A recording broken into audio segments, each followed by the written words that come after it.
Welcome to our channel. Today we how to log into LinkedIn Learning account, fast access step by step clearly. Navigate to the LinkedIn Learning website using your preferred web browser.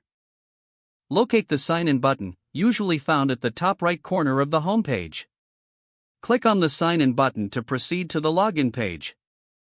Enter your registered email address in the designated email field. Click the continue button to move to the next step. Input your password in the password field provided. If you wish to stay signed in, check the Remember Me option. Once all information is entered correctly, click the Sign In button to access your account.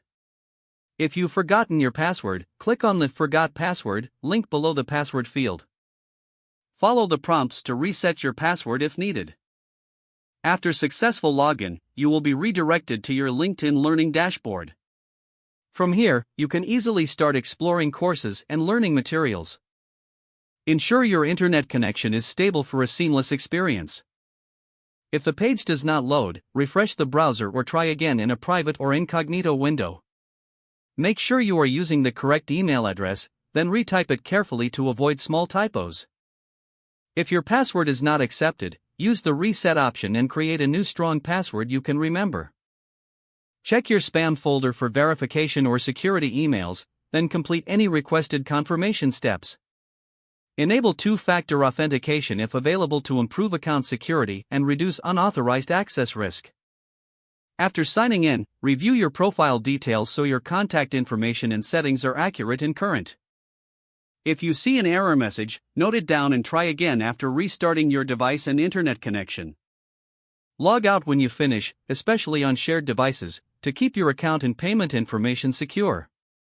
If the page does not load, refresh the browser or try again in a private or incognito window. Make sure you are using the correct email address, then retype it carefully to avoid small typos. If your password is not accepted, use the reset option and create a new strong password you can remember. Check your spam folder for verification or security emails, then complete any requested confirmation steps. Enable two-factor authentication if available to improve account security and reduce unauthorized access risk. After signing in, review your profile details so your contact information and settings are accurate and current. If you see an error message, note it down and try again after restarting your device and internet connection. Don't forget to like this video and subscribe to our channel for more step-by-step tech guides.